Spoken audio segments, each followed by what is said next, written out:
Hello, everyone, and welcome to the September 2018 edition of the Collaborative Mentoring Webinar Series. My name is Benji Thurber, and I'm the Communications Director for MENTOR Vermont. I'll be facilitating today's conversation about school-integrated mentoring. I realize that many of you are pretty familiar with the traditional school-based mentoring model. Today, we're going to be talking about the emerging model of school-integrated mentoring, which focuses on building a culture of mentoring within a school environment that prioritizes relationship building and cultivates a sense of belonging and purpose for staff, students, and families. We'll spend some time expanding on that definition and discussing what makes school-integrated mentoring different than school-based mentoring, and then we'll get to learn a little bit more about two specific examples of school-integrated mentoring programs. So without further ado, let's kick things off.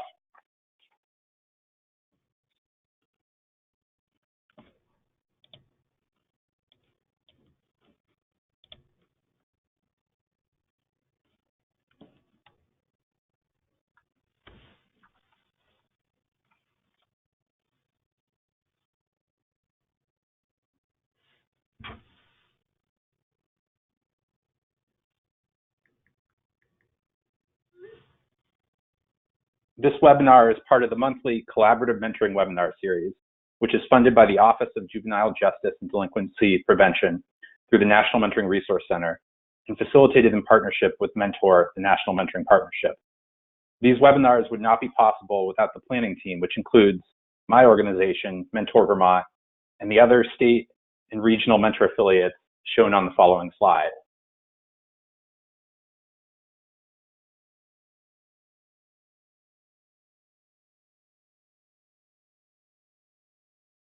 In addition to this webinar series, the National Mentoring Resource Center also provides other resources for mentoring practitioners. At the end of this webinar, we'll provide more details about how you can access this free support. Before we get started, I also wanted to share some housekeeping information. In 1 week, you'll be receiving an email with information about how to download a copy of these slides and view the webinar recording. You can also access this information directly by going to Mentor's website within the next week. And to continually improve this series, we're also looking for your input.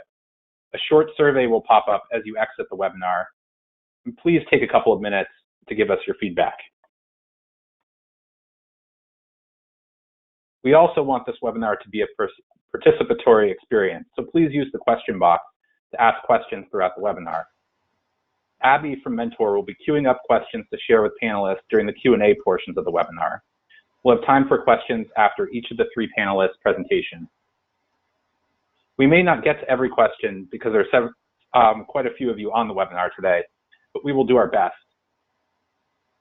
If we don't get to your question, all three of our panelists will be sharing their contact information, so you'll have the opportunity to reach out to them directly after the webinar. First, to get a sense of who's joining us on the webinar today, we have a couple of short polls. Our first poll asks, what is your experience level in the mentoring field? And if you could just take a minute here to answer that question, that would be great. Thank you.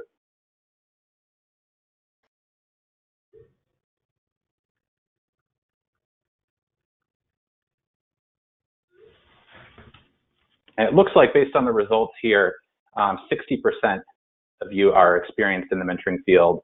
About a third are beginners, and then there are 10% that list themselves as experts. Our second poll is, what is your role in the mentoring field?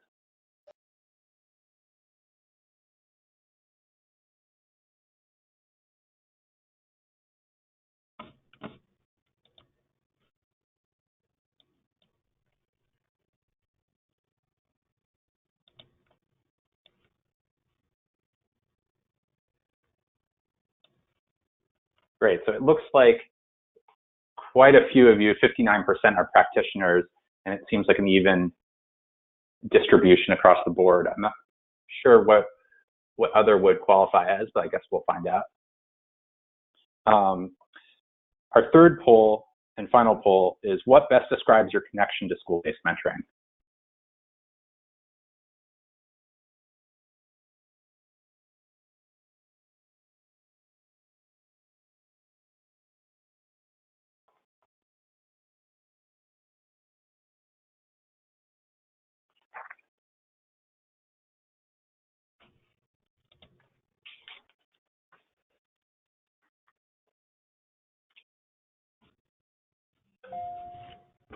Interesting. So 60% of you are representing a funder or another partner agency. 27% belong to a school district that currently coordinates a mentoring program, and 10% are looking into the possibility of starting a program. Great, so now that we have that out of the way, let's introduce today's panelists.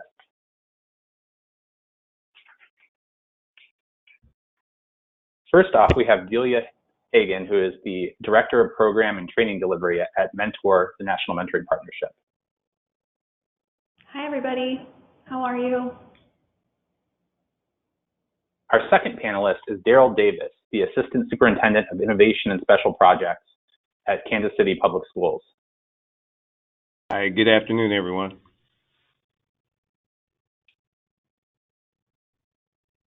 Our third panelist is Christine Lloyd Newberry, the Director of Integrated Wellness at the Champlain Valley School District in Shelburne, Vermont. Hi, everyone. Great.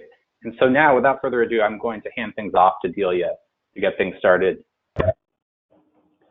Thank you so much, Benji. All right, well, thanks everyone for being here. I know how busy the school year is, the beginning of the school year, so just really appreciate everyone who took time out of their day, whether you're a school-based practitioner or maybe a community-based practitioner. I know it's just a busy time, so thanks for being here with us. Really excited to talk with you about this topic. So before I tell you about school integrated mentoring, I actually want to talk with you about school-based mentoring, which I think is something that most people are probably more familiar with. School-based mentoring, or mentoring that takes place in schools, has been an increasingly popular choice over the past few decades, and we've seen that here at MENTOR, the National Mentoring Partnership. It's a great strategy for connecting young people with caring adults or older peers. Providing mentoring in K-12 schools settings allows mentors, whether they are volunteer mentors recruited from the community or existing school staff that are interacting with students, to meet students where they already are. And this removes a lot of the logistical barriers that can make mentoring harder to access for some students in the community. So schools really provide not only access to mentoring right where kids are, but they also provide a structured setting that allows access to educational, recreational, developmental supports, and that can really enhance the mentoring relationship based on what we've seen. So that's one of the reasons that MENTOR is really interested in this strategy. Our mission here at MENTOR is to close the mentoring gap for the 1 in 3 young people growing up without a mentor outside their family. We believe it takes a village to raise a child, and that all young people need a web of caring adults and peer relationships in order to thrive. So schools have really become an important partner for us. They're places where students are already interacting with caring adults and peers every day, so if we can really harness and support those opportunities for relationship building, then we can come closer to that goal. So school-based programs, from what we know about the field, they really run the gamut of structures and goals. So they can be one-to-one mentoring programs, they can be group programs, team formats, and there's really just a lot of flexibility for activities based on the number of mentors who are available and the resources that are available at the school. And some programs even engage older students as mentors in a near peer format. So I'd just like to invite you all, I know we had you introduce yourself through some polls, but if you'd like to chime in the chat box, for those of you who already have a program, maybe just tell us what type of program it is. Is it one-to-one, group, peer, just so that we can all see the diversity of programs that are out there. So often, because these programs are taking place in a school setting, they try to promote academic gains or improvements in school connectedness, attendance, for youth who are participating. But some school-based mentoring programs emphasize non-academic goals, such as just personal growth, artistic expression, planning for the future, setting goals, sometimes around college and career readiness, and also social and emotional development. So these programs can be run directly by school personnel or through a partnership with a community-based provider who coordinates the program on site in collaboration with the school leadership. So regardless of the structure, the staffing, the goals, as we know, there's just so much diversity here.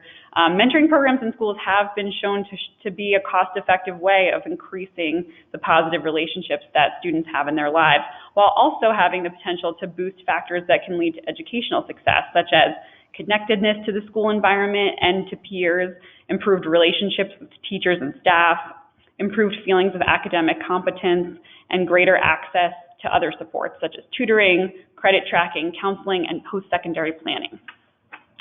So now I just want to talk with you a little bit about what the research says. So what do we know about school-based mentoring and its effectiveness based on the existing research? And I always say existing research because often there's just not enough research for us to know as much as we would like to about the effectiveness of programs. And like much research on the youth development field, research on school-based mentoring has been pretty inconclusive overall. One of the challenges that school-based mentoring programs have is the school year, the time-limited nature of the school year, and the fact that adults in young people's day-to-day lives might change from year to year. And the mentoring field really believes very strongly in the longer, stronger models. The longer a match is together, the stronger the outcomes. And so that can be a challenge for schools, even though some do try to facilitate relationships from year to year that are lasting.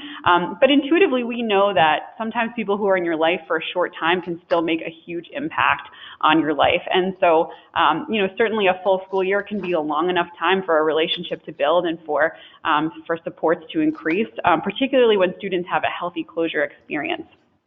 So just wanted to share one quick study that has some interesting implications for school-based mentoring. It's a 2013 analysis of the Big Brothers Big Sisters school-based mentoring program, and it found that relationship closeness, so how close the youth reported feeling to their mentors, was predictive of academic gains for the youth who participated. So this really implies that the quality of the relationship and the trust that mentors are building with their mentees can have an impact on their academic achievement, even when the study found, even when the program didn't actually focus on academics at all, or when the mentors weren't actually talking about or doing academic activities.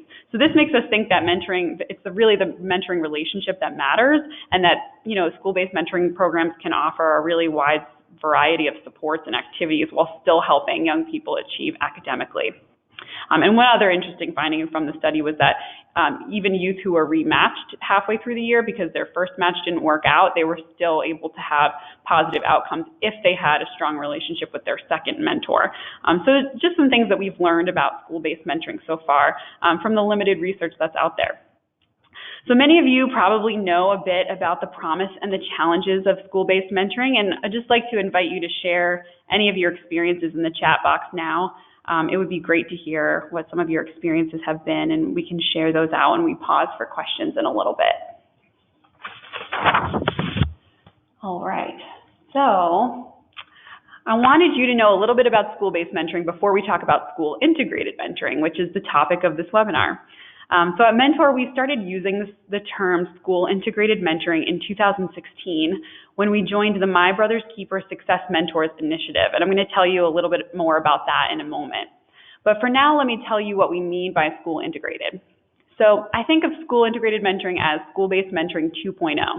So where school-based mentoring offers a mentoring opportunity in the school setting, school-integrated mentoring builds an intentional culture of relationship building across the school environment. So not just necessarily in that one program, but really across the student's daily experience. So championed by school leadership, this model can really create space and time in a student and staff schedule for them to connect with one another, both formally and informally. And at the end of the day, it's really about prioritizing relationships inside and outside of the classroom. So students have options for finding supportive relationships with adults, with peers. And these relationships are purposeful.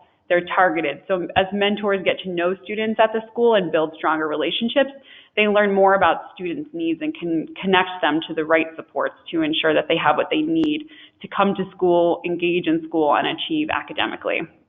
So really, school-integrated mentoring is taking mentoring beyond the confines of a single program, and it asks schools how they can maximize opportunities for relationship building across the student's daily experience. And I know you're going to hear some great examples of what this really looks like from Daryl and Christine in a little bit, but first I'd like to tell you how Mentor became interested in this kind of kicked up a notch version of school-based mentoring. So, as I said, in 2016, Mentor joined the My Brother's Keeper Success Mentors Initiative, and this was launched by the White House My Brother's Keeper Initiative in partnership with the U.S. Department of Education. The initiative was inspired by some pretty disturbing Office of Civil Rights data that highlighted the issue of chronic absenteeism. And if you don't know much about chronic absenteeism, it's defined as missing 15 days or more of school, and it causes major educational disadvantages, and it's an issue that over 6 million students across the United States are dealing with. So in response to this crisis and the disproportionate impact of the crisis on students of color, the Obama administration's M.O.C.H.A initiative and the U.S. Department of Ed teamed up to really inspire and support 30 school districts across the country in launching mentoring programs that were designed to address attendance issues and build a sense of belonging for students and their families, offer them individualized support to address whatever barriers were bringing them to the school, and to find out what those barriers were. And so what made this model school integrated was that it was championed by district leaders and principals, and it was rolled out as a school-wide effort to ensure that the students who are at risk for chronic absence, which was based on if they had been chronically absent the prior year, to make sure that they were paired with mentors who would basically just notice and respond right away if they weren't in school, quickly enough to actually solve the problem, or to help the student and their family solve the problem. And reach out to express that students and families were missed in school, just offer any support to help them overcome that obstacle, whatever was standing in the way of them coming to school. So this model was piloted in New York City in 2012 under the leadership of Johns Hopkins University, and in partnership with the NYC Department of Ed. And an evaluation showed some really compelling results. So students who were paired with a mentor who had been previously chronically absent on average gained 9 days of school. And that's a number of days that's really significant for students' academic performance and for not falling behind.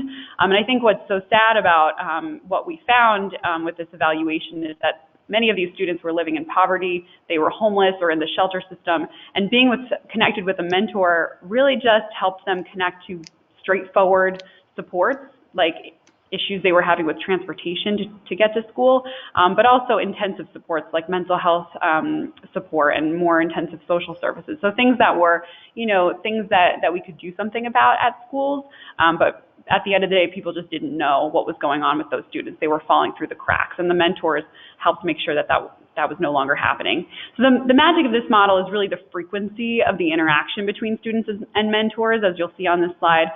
Mentors really engage with students frequently enough to notice when they weren't there. At the end of the day, that's what it was about. So they could reach out quickly enough to actually help solve the problem.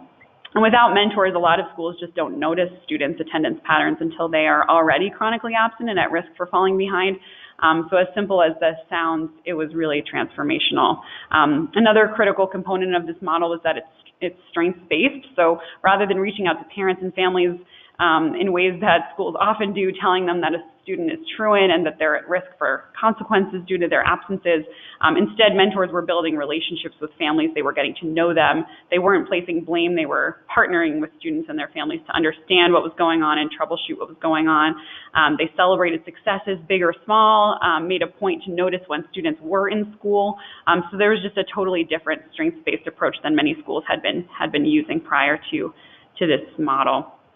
So here, on this slide, you'll see some other things that were compelling about the model. It's resource friendly. A lot of schools used, as mentors, existing school staff, teachers, custodians, lunch staff, bus drivers, really anybody who was on school campus enough to really build those relationships. But many of them also engaged with national service organizations like City Year and AmeriCorps, or recruited mentors from the community if they had the resources and the structure to do that. Some used peer mentoring programs that, mentors had a much different role, but they were really there to build a culture of belonging for the students in the school. So as you can see in this graphic, the mentoring program was coupled with other whole school prevention strategies that really helped build a welcoming and family-friendly culture at the school. So families felt supported, they felt like they could collaborate with school staff to address attendance issues, and a really important element of this model was the way in which data was shared between mentors and school administrators.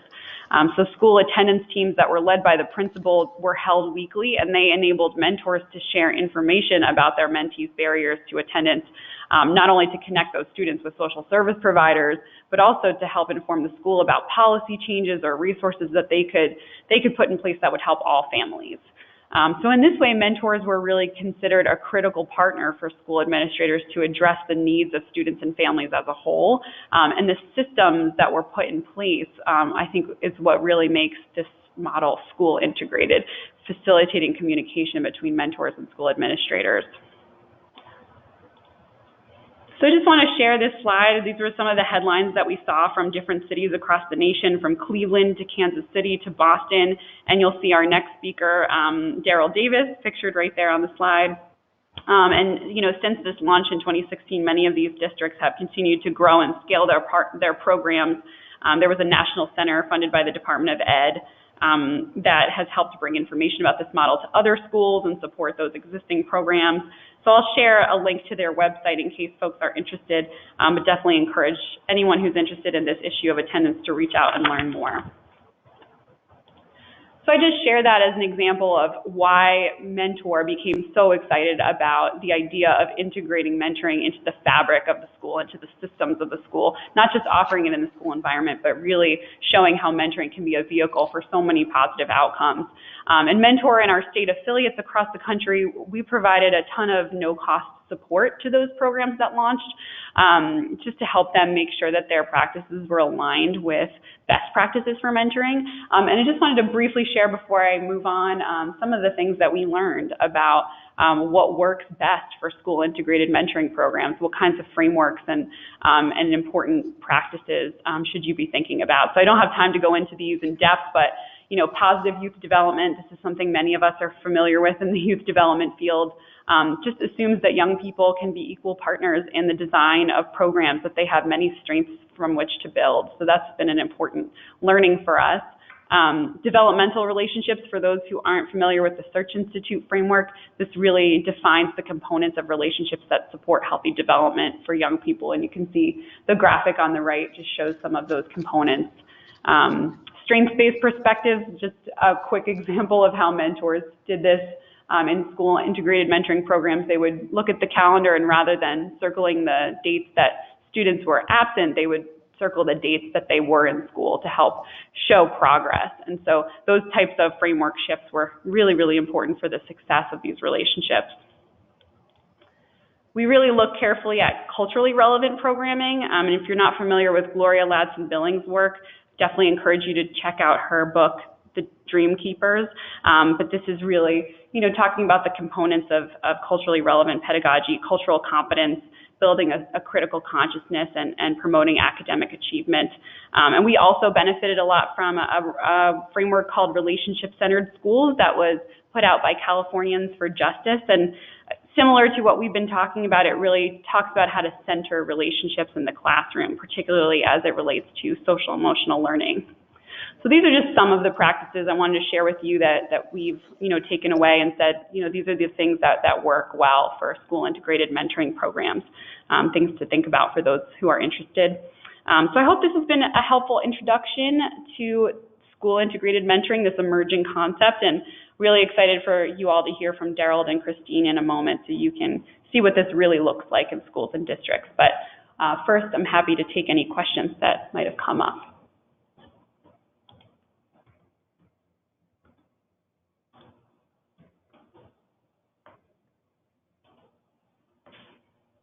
Great. So it looks like we're still waiting on questions at this time. So if you have a question for Delia about school integrated mentoring, feel free to type it out.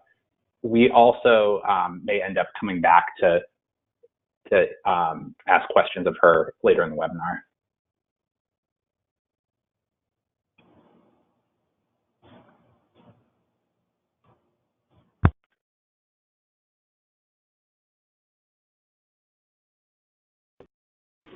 Great. So I think at this time, we're going to move on to our second presenter, and we'll come back to ask questions of Delia later in the webinar.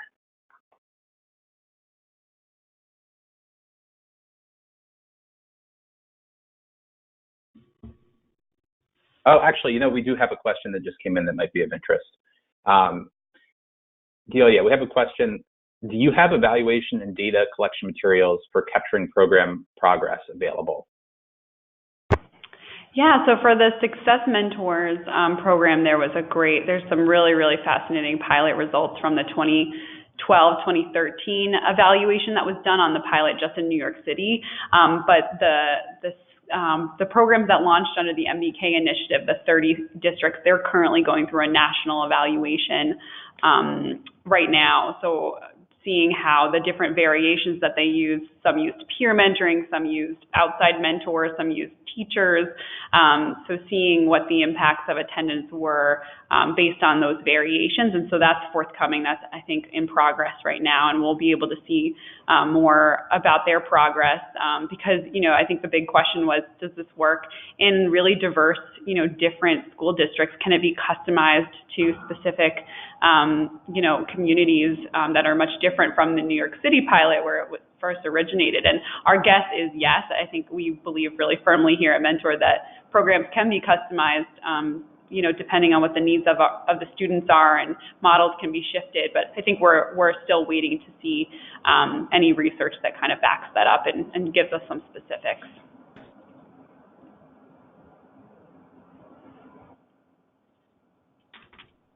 Great. So I have another question here. What are some of the first steps that would be taken with schools like looking to adopt this model? Where would you get started? That's a really, really good question.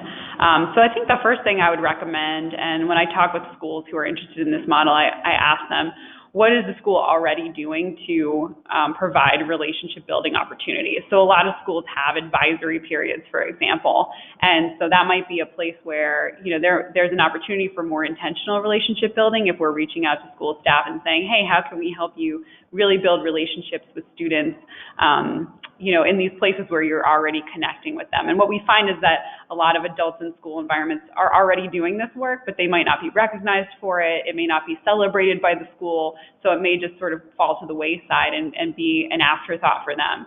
And when the school can really champion and celebrate it at the leadership level, I think we've seen a lot more momentum around adults really looking for opportunities to build those relationships with students.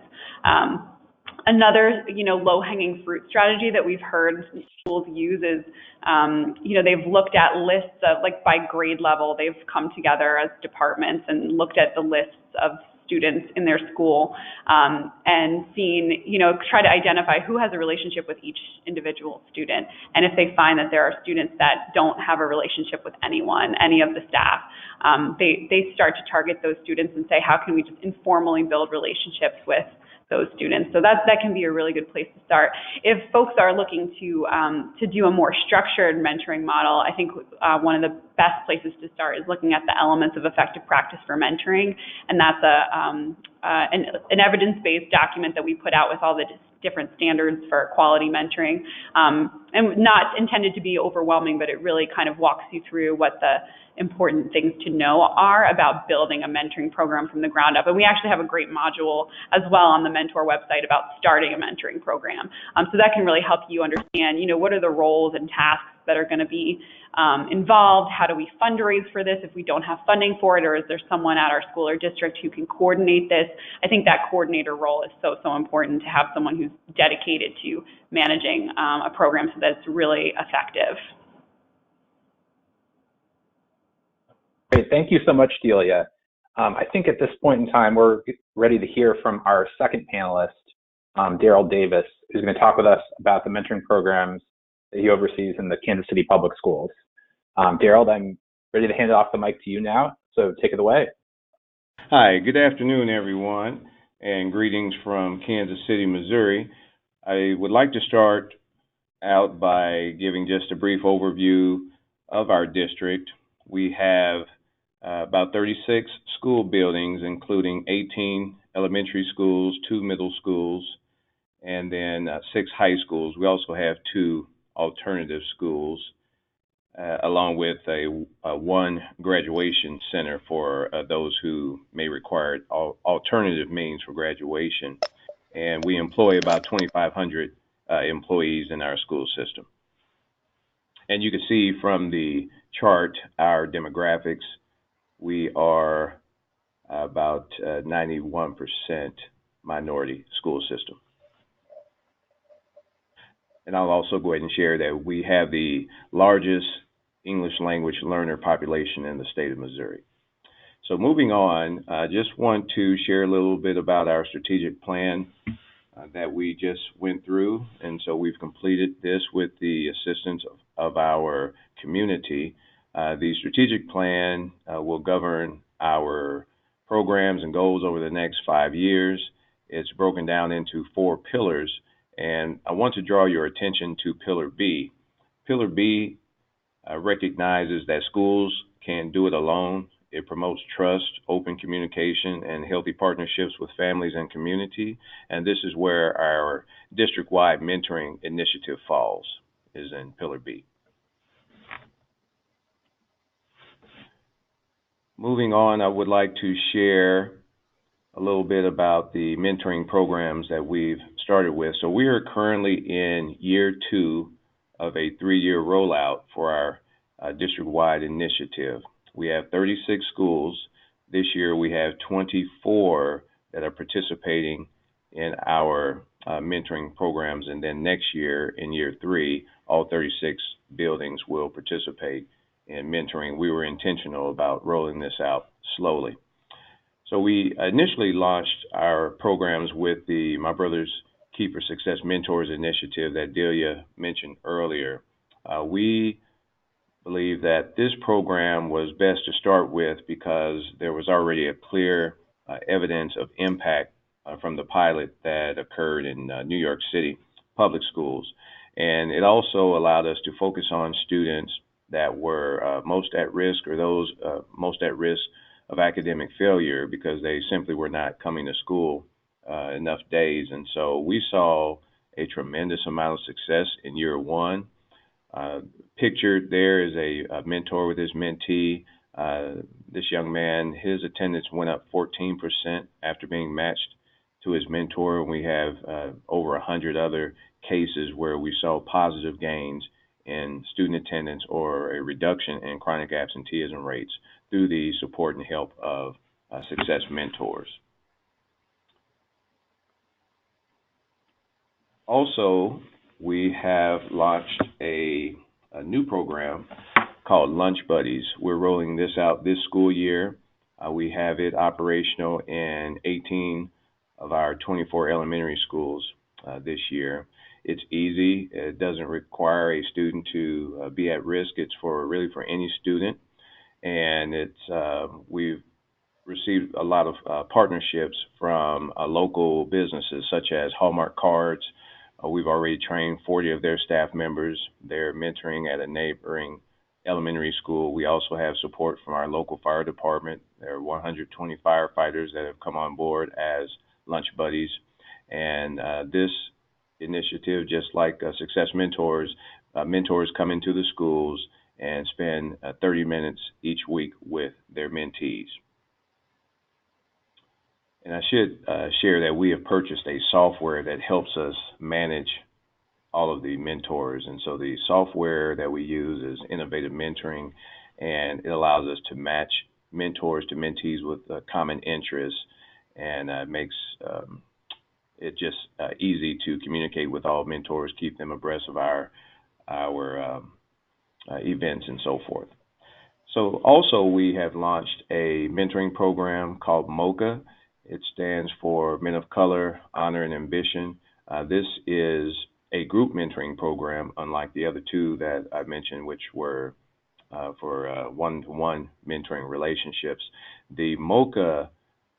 mentoring program has proven beneficial for us. We make this available to young men in their sophomore year. We keep them in the program for 3 years until they graduate. So we currently have a second cohort of M.O.C.H.A. men, and this allows for us to have more boys in the program compared to the number of mentors. And so it also is beneficial for the young men. They get a chance to meet men from various professions. Some of the mentors are local radio personalities. Some are on the local news anchors. Some are police officers. Some are business owners. And just allows for them to gain different perspectives as we try to expose them to various opportunities. We take them on college visits, as well as provide workshops from community presenters. Some of the workshops have included public speaking.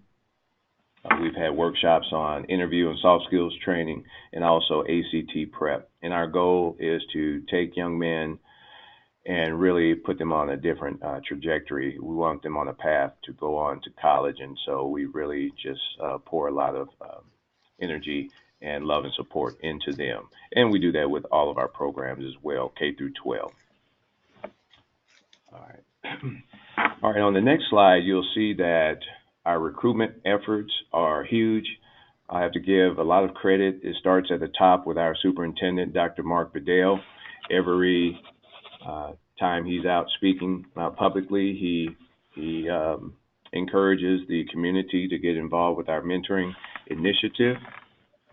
We also have support from myself and other district, excuse me, I get locked out of my screen here.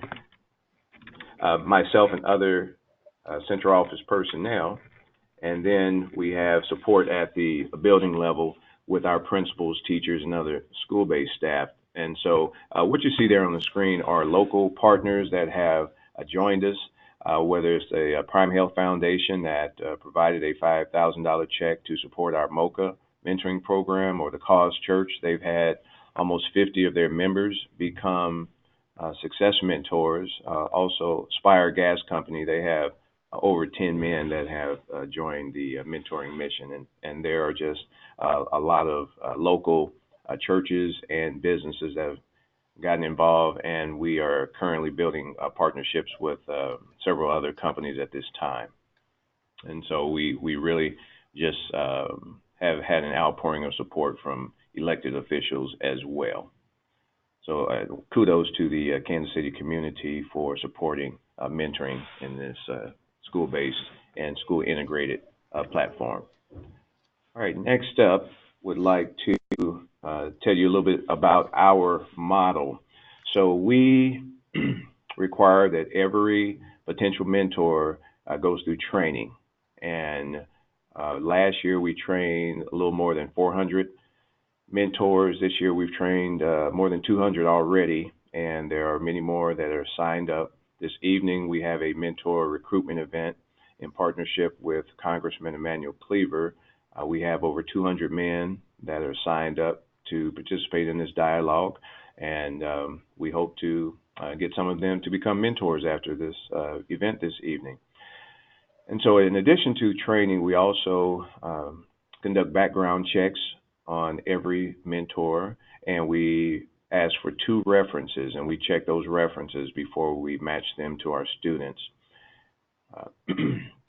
We also require that our students have a signed permission slip on file, and this is all before any matching begins. And so we make sure that students know that they're being matched to a mentor. We make sure that their parents have read through and that they understand it's a two-way relationship, and that mentees have a responsibility, and parents authorize that our mentors have access to their grades and attendance records so that mentors can build that into the conversation as they build the relationship on a weekly basis. Our training focuses on really how to build relationships with our young people. We talk about their role as a mentor. We discuss developing a growth mindset, and really how to connect with parents and family members and community members as part of this.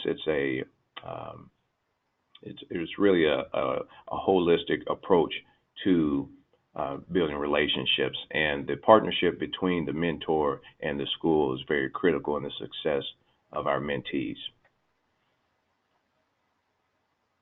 Okay.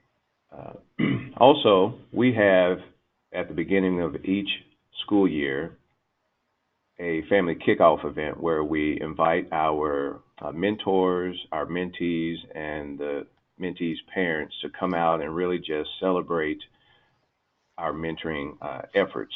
And we make it about relationships and the importance of relationships. We get a chance to listen to testimonies of our students as well as those of our mentors. What you're seeing pictures of our kickoff event from last school year, and this year we will have our kickoff event on October 4th, and we'll have probably double the crowd this upcoming year because our number of mentors and mentees have just grown exponentially since last year's kickoff. And then also in the spring, you'll see on the next slide that we recognize our mentors in an annual mentor appreciation breakfast. Don't know if that slide advanced or not, but in the spring we hold a mentor appreciation breakfast. You see in the one picture, that's our superintendent with a tie on, along with some of the mentors from the community. Each mentor receives a certificate of appreciation, and we were able to hear from several of our mentors about the great experience. Last year, we sent a survey to our mentors asking them to rate their experience, and then also they had an opportunity to let us know if they were going to return. Happy to say that all but several of our mentors are returning, and of the several who are not returning, it wasn't because they didn't have a good experience with their mentee. It was because their job situation changed or they moved out of town. And so we're happy that the mentors are signing on for a second year. The returning mentor matches have already started in Kansas City, and our new matches will begin after our kickoff event in the second week of October. And during training, we encourage mentors to stay with their mentees for 3 years at least, based on the research that you really need 3 years of that relationship to get to the optimal level. And so most of our mentors have come back with the same mentee. If, however, they selected a school that was convenient for them because it was near their job and they really couldn't follow their mentee on to middle school or on to high school, we did allow an option where they could have a new mentee that is within the same school that they initially selected. And so we keep it flexible, and then those mentees that went on to another building that were promoted to the next grade, we are waiting to match them after October 4th. That is a brief overview of the school-based and school-integrated mentoring in Kansas City Public Schools. I will open it up for any questions. Great, thank you, Daryl. We have a couple of questions ready to go from the audience. First, how do you recruit all of these critical male mentors and mentors in general? Could you talk to us a little bit about effective strategies that you found for recruiting? Yes, so what I've done is just made a list of places where men may be, whether it's a local ministerial alliance, whether it's a fraternity, whether it's say a veterans administration, wherever you will find large congregations of men, it's important to connect with those sources and then request to go on and have a meeting with them. Also, in meeting with several of the vice presidents of local companies, many times they're able to pass this message along intentionally to men to get the men out. The program that we have this evening, we had support from the local news media, which gave us a larger platform to get this message out. And if you Google KSHB TV 41, KC Public Schools needs male mentors, you'll see a story that aired last evening. And so having the local news station help push your message out there to the broader metro, that helps as well.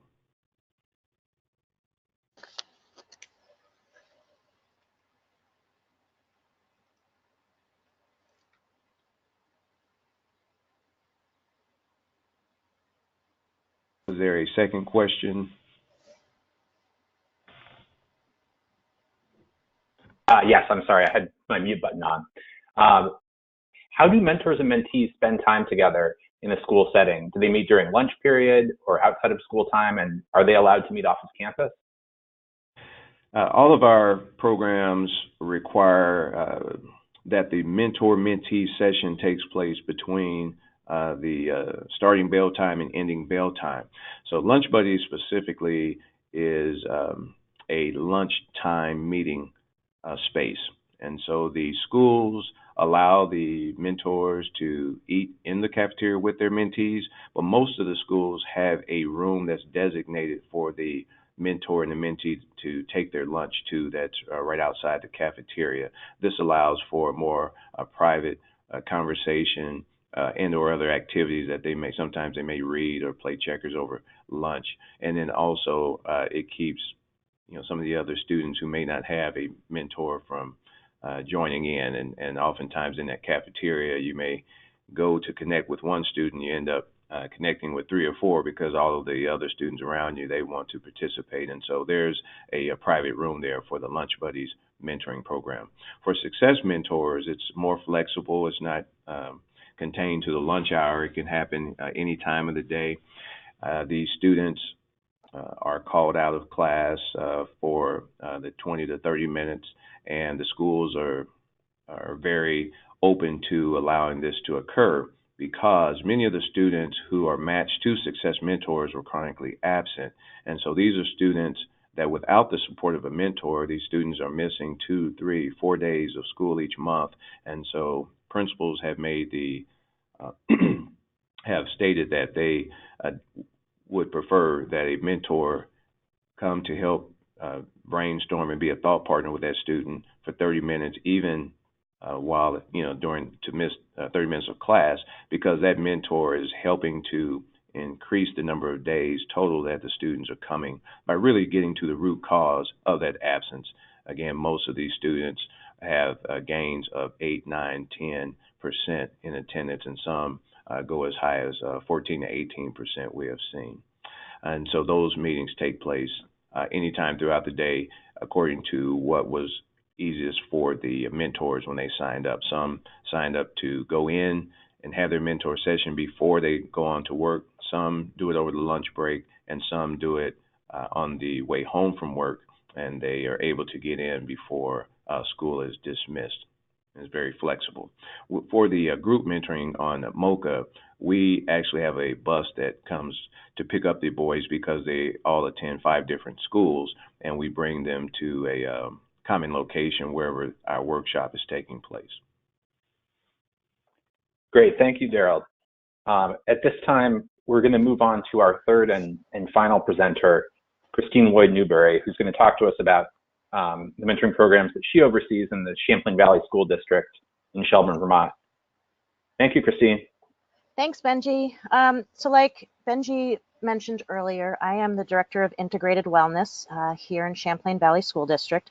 I've been in some iteration of this role for the last 8.5 years, though I did start here as the Executive Director of a community-based Positive Youth Development and Substance Use Prevention Coalition, which is now permanently housed as a program of the school district. That is a conversation for another day, but I'm happy to talk about it if that's something anybody's interested in learning more about. In my current role, I oversee all of the prevention work that was previously being done within the coalition, as well as more broad-based conversations around building relationships with students, health education, physical education, things like that, that are all health-related for our students, and in their ability to be successful both while they're with us and when they leave our school. I will offer that the 2 presenters that you are hearing from, sort of the boots on the ground programs, were interesting bookends. So I'm going to be offering you a more rural view of mentoring in schools, and certainly a very different demographic. Connecting Youth Mentoring is a program of the school district. We serve 5 towns in northwestern Vermont. Our very focused mentoring, our adult to student mentoring program, serves about 10% of students in our middle schools, and we are in the 3rd year of the hybrid program at the high school, which currently serves 30 students both in the school and in the community. While our school district is the largest in the state, it certainly pales into comparison to what Daryl was talking about. We have only 4,000 students across 6 schools, K through 12, pre-K through 12. And as such, we're a rural district, though if you were to ask somebody in the more rural parts of our state, they would tell you that we were certainly urban. So there's an interesting dichotomy there. Our demographics of our school district, the median household income within our district is almost twice that of the state. Only 14% of our students receive free and reduced lunch. 94% of our students are white, non-Hispanic. 6% are racial ethnic minority. And even in light of all of these things, overlaid on these demographics is the very real truth that entire subsets of our student population feel less connected, less supported, and less hopeful, and are engaging in high-risk behaviors at alarming rates. And that's really why this conversation is so important. All students deserve the right to be able to be successful and whole in their lives. And so that's really the basis of why we do the work that we do. Knowing that it's not currently in our reach to provide every student with a mentor, our focus really is on those who need it and could benefit from it the most. And that's a line I feel like I use, there's not a week that goes by that I don't use that a handful of times. And the reason for that is in all of our mentoring programs, whether it's specifically CY mentoring or one of the other programs that we use, we want to identify the students who are most able to engage in relationship. And there are supports within the school that can bring students to that place where they're at least able to show up for relationship. But that really is one of the building blocks of success for our mentoring relationships on the whole. As we talk about what school integrated mentoring is and how to build a culture of mentoring in your school community, I'd like to offer you a brief history of our program to provide a lens to some of the information that I'm going to share today. Our mentoring program began serving students in this district in 1999. Started off as a pilot program through our Community Prevention Coalition, which had been around for 9 years at that point. And it was championed by the board of directors at that time. A group of them went to a conference. They learned about this cool concept of mentoring for supporting high-risk and at-risk students, and came back and said, let's make it happen. And so, that was sort of the start of this crazy journey that we've been on. We were lucky at that point to be able to find and raise the pilot funds to pilot that program at our largest middle school in the district. And it holds true for all of the programs that we run. Being able to find that first couple of years of pilot funding has been essential because that also gives us the time to create buy-in and investment in the program so that when we need the school district to ante up money to support the programs, they're already invested in it, and it's a much easier sell on our end. So as excitement about our pilot program grew and really word of mouth conversations between administrators across buildings, there was this sudden realization that one of our schools had something amazing and the other schools were feeling left out. And so 4 years in, that became how we expanded our program across all of the middle schools.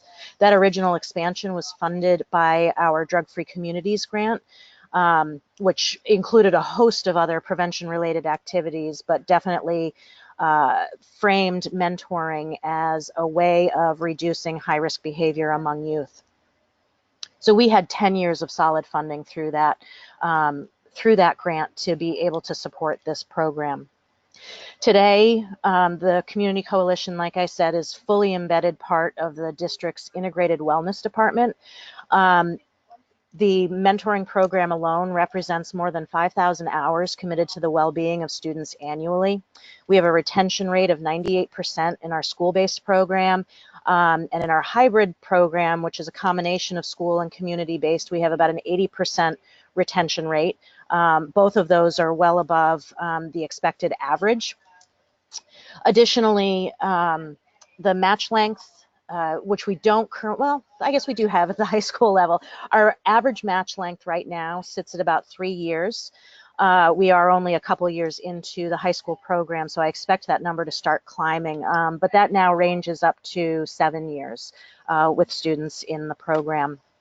100% of our high school mentors would recommend the program to a peer, to another student, and 80% of our middle school mentees would do the same.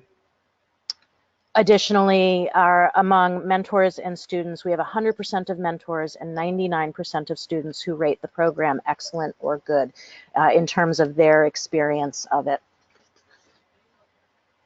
So when I was asked to present on this webinar, it was to highlight the success and sustainability of our program, which I've done a little bit of, but more importantly, it was to consider what a successful blueprint for school integrated mentoring could look like.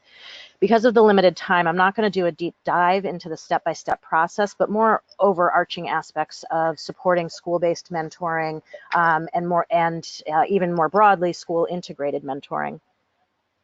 I want to start with some of the information that Delia provided earlier. When I consider the history of our program and all of the work that we do in this district, the challenges, the false starts, some of the failures that we've had prior to reaching our current level of success, and I look at this list, it's clear to me that this really is the ultimate goal. It's what we're all working toward. Honestly, unless you've won the lottery, you're always going to be working towards some of these. Some are going to look better than others. Schools and school districts are complex political organizations with lots of competing priorities, and I think those competing priorities increase year after year. And so you need to be able to play nice in the sandbox. So do we have all of these? We do. Do they all look like I wish they did, or like what I think best practice indicates they should look like? No, definitely not. But we're never resting on our laurels. We're always looking for ways to move forward, ways to better meet the needs of the students that we serve. So school integrated mentoring is at its best embedded. It's an intentional part of the support services for students. It represents a systems change that recognizes and commits sustainable resources to the importance of social emotional learning required for students to be not only academically successful, but just successful in life overall. And it can take many forms. While I'm focusing pretty heavily on our adult to student mentoring program, we have a host of other, and that program focuses very much on just positive relationship as its goal. That's it. Also present in our district are a host of other peer-to-peer mentoring relationships. We utilize the Boomerang Project's Link Crew and web programs at the high school and middle school in most of our schools, and that is a program that matches upper class students with transitioning students. So at the high school level, that's juniors and seniors who are paired with cohorts of students that are middle school, that are transitioning from the middle school to the high school.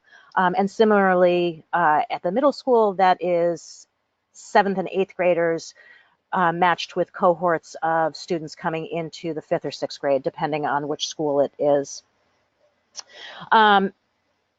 The overall focus of all of this, we also have some foster grandfriend and reading-based mentoring programs, and the overall focus of all of these is relationship, whether it's with a positive adult, with peers, with staff, and faculty.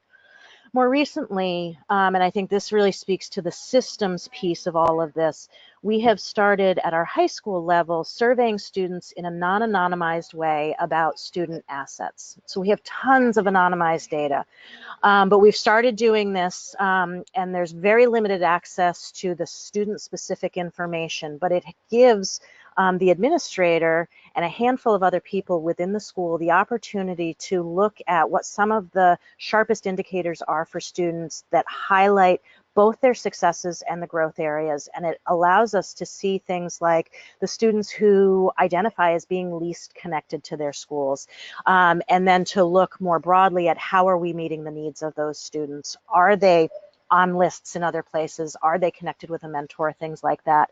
And so that's new and interesting and exciting to me when I think about what we're doing and how are we helping students. So there's not a one-size-fits-all approach to creating a program that works for an individual school, but I will tell you we rely very heavily on the elements of best practice for building our programs in a valuable, safe way. And there are a handful of other things that I would say stand out to me as being essential for the success of school integrated mentoring. And so I've provided a list of those here for you.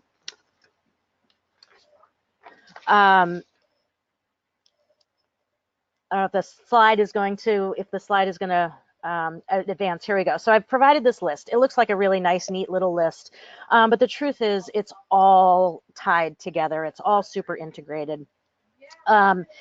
The importance of administrator buy-in, I've talked some about, even at times when, there are times when our administrators are not able to be the champion of our program, not because they don't believe in it or support it, but because, again, there are competing priorities. And so it's essential that you're also building other relationships within your school and your community to be the champions of your program. And the way that we do that is through a multi-stakeholder process. We bring in both supporters and detractors alike to help us refine our programs, to talk about how we are going to continuously better meet the needs of students. In the interest of time, I'm skipping ahead a little bit here, but I do just want to reiterate that I am happy to continue this conversation because there's lots of nitty-gritty stuff in here. But really, at the end of the day, know who your champions are and fully engage them. When we started on this road, our champions were parents. They were some of the school staff and faculty. They were students. And those were the people who were showing up at school board meetings, talking up and talking out about why this is important and why it was essential for the schools to fund and support this process. We're always very cautious about how we grow and expand our program, and that is the multi-stakeholder piece is a part of that. We have to be absolutely certain that we have as many supporters as possible. And I speak from experience, having just expanded our program, and we're going to be next year walking into the next phase of expansion of our high school program. And so again, beating the bushes for all of those supporters. In addition to those individuals, like I said, parents are huge, huge supporters. And you can see some of the quote here we have from a parent who really distills for me what this is all about. And so, one thing that I do, a week doesn't go by that I don't hear from a parent or a community member or somebody about the impact of our mentoring program. I save every single one of those, and my response, in addition to the thank you, is, do I have permission to use this information? Can I quote you? And whether that's with a parent's name or not, it's essential to save those because it tells the story. It really puts a face on the program. I also work very much in terms of educating and the language that we use. We spend a lot of time tying outcomes to academic achievement and student attendance. While I know that if we're following best practice, student outcomes are going to move in a positive direction, I can't make the assumption that everybody knows that. And my experience says that most of our administrators want to know not only that it works nationally and that it's best practice, but that we can show that it actually works here in our school, again, because of limited resources. Know what's happening in your school. Know the language of the school, what the initiatives are. Mentoring isn't a program that sits apart from everything. We know it supports students in being successful in all aspects of school. So if trauma-informed schools is at the forefront of your district, be ready to talk about the connection to mentoring. If substance use rates are on people's minds, make that connection. They might be obvious to you, but they're not always obvious to the larger community. And so just don't take that for granted. So in closing, positive relationships are a part of the essence of our humanity. I will share that I am not only the director, but I am also a mentor in our program. And so I want to share some pictures here of you, with you, of me and my mentee. We've been together, this is our 7th year together, and every match, and I share this, because I think it's awesome, And, every match that we make is individual, and it's totally focused on the student and the relationship. And that's a great thing, and it's also a challenging thing that we face. With schools increasingly acting as our community centers, school-based mentoring, and more importantly, I think school-integrated mentoring is an obvious fit. I could talk about this until the cows come home. I am aware that I have used up my time, and so I will end there and again say I'm happy to be a resource as you're moving down this road, or if you have any other questions, and can open up for questions now as well. Great, thank you, Christine. We have a couple of questions for you from the audience. Okay. The first one is, do you have specific student criteria to identify kids who will be successful in the mentoring programs? So our process is, I always feel like there's a little bit of magic to the process. So we do go through the process after all of the screening and everything happens. We have a long application and interview process with the mentor and with the student.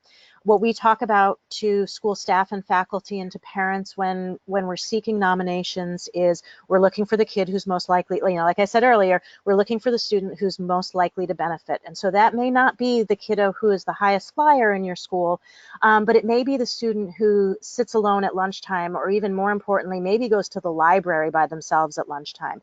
It might be the quiet student. We have kids in our program who are straight A students involved in varsity sports, and we also have kids on the other end of the spectrum. From our perspective, there's no one student or one personality type that is appropriate. It really comes from our coordinators. There's a matchmaking that happens. Our coordinators spend a lot of time talking to the student, to the mentor, and to all of the people engaged around that student in identifying what is in their best interest.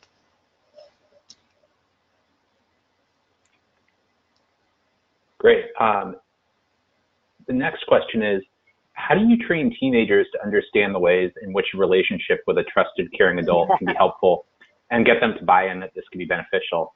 That is a phenomenal question. And, if I could really give you an answer that worked 100% of the time, I would probably be a millionaire.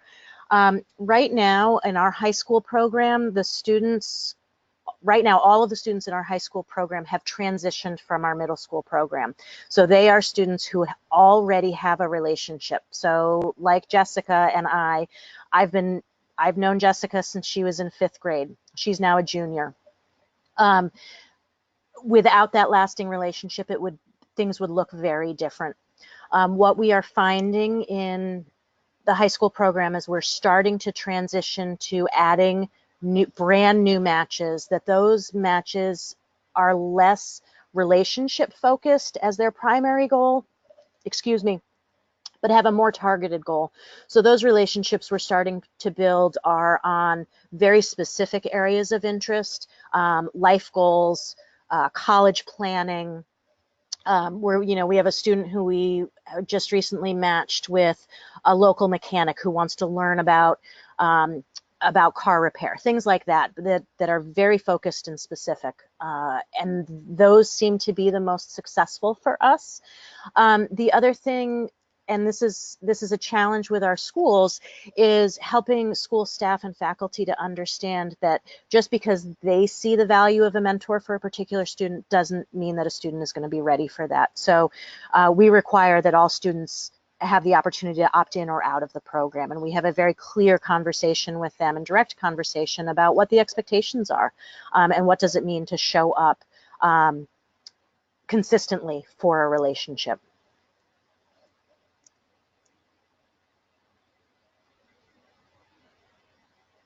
Great, thank you, Christine. We have another question here. Do you use staff and/or community members as mentors? We use both. We try to minimize the number of staff that we use in our school, simply because there's value to bringing community into the school that extends beyond just that mentoring relationship. And what we have found now with our high school program is that in the transition piece, it's a challenge for staff and faculty to transition with their student in ways that it wasn't necessarily in the middle school. Our middle school program meets on school grounds only during the school year, so it is strictly a school-based program, whereas our high school program is year-round and takes place almost exclusively outside of school. With a few exceptions. Occasionally I'll meet Jessica for lunch because the only time she has in that month is 20 minutes during a particular week. So it depends on the situation.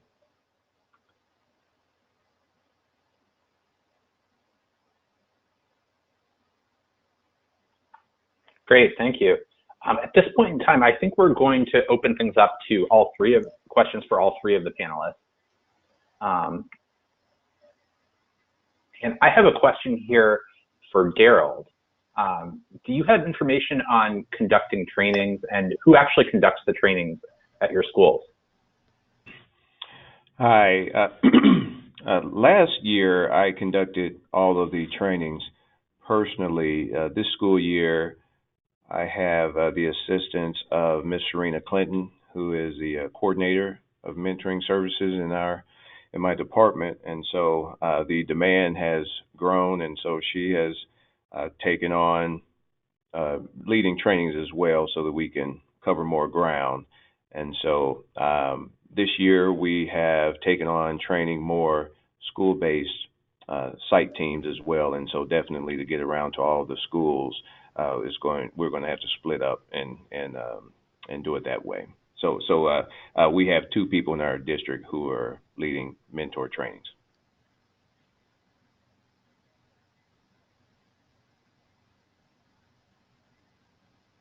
Great. Christine, how does that look for you with the Connecting Youth Mentoring? So we have a staff member who is responsible for the mentoring program in each of our schools. They are all part-time. Most of them are 50%, 40 to 50%. Our largest school is a 80% position. And they're responsible for that program soup to nuts. The times that we have had new coordinators come in, I do the training to give them an opportunity to see it done the first time. But otherwise, they're the ones doing the training and the support necessary for the program. Great. Daryl, I have another question for you. How do you handle confidentiality between mentor, mentee, and staff members when there's a need for other community services for the mentees? Great question. So during the training, we share with mentors that, yes, we do want to keep confidentiality for most things, but we also discuss the need for letting students know when we must share information, such as student safety. So if a student says 3 students want to beat me up on my bus, that mentor is not going to keep that to himself or herself. And so mentors we talk about this in training, that you are to immediately inform the student that this is something that they must alert school officials to. And then also we talk about a hotline training and the fact that we are all mandated reporters for any suspected abuse or neglect. We also discuss suicide prevention, and if mentors were to hear a student say they want to harm himself or herself, they are to report that to school personnel as well. And so we cover that in the training, but then also we cover the other permissions for access to grades and attendance by way of a parental permission. And so we guard every other aspect of the student record outside of attendance and grades. And so we don't share IEPs or anything like that. But I hope I answered that question on what we keep confidential and what we do not. Great. Thank you, Daryl. Okay.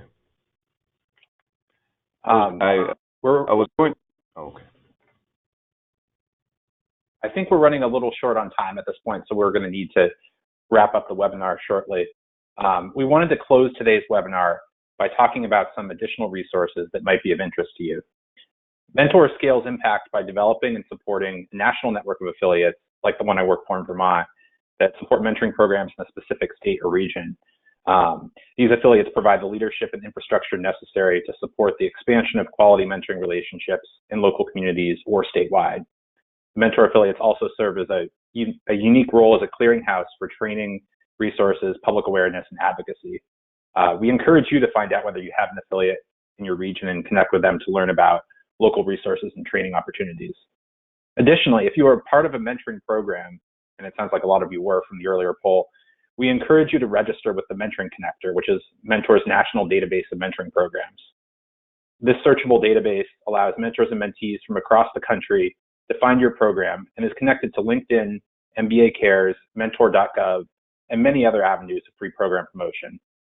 Finally, we encourage you to check out the OJJVP National Mentoring Resource Center website for no-cost mentoring resources to help you apply evidence-based mentoring practices to your program.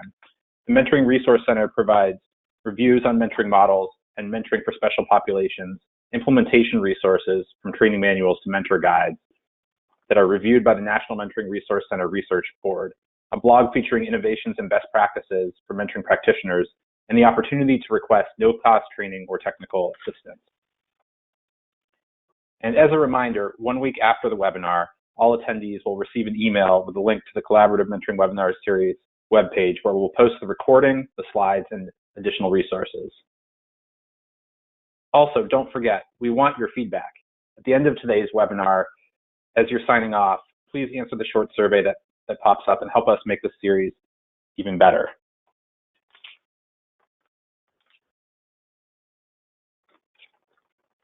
Be sure to visit the Collaborative Mentoring Webinar Series page on the Mentor website, where you can access all of the past webinars and information about upcoming webinars.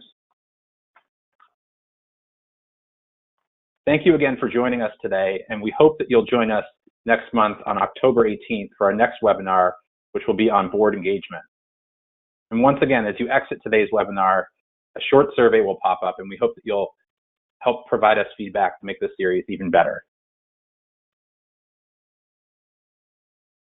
Thank you, everyone, for attending.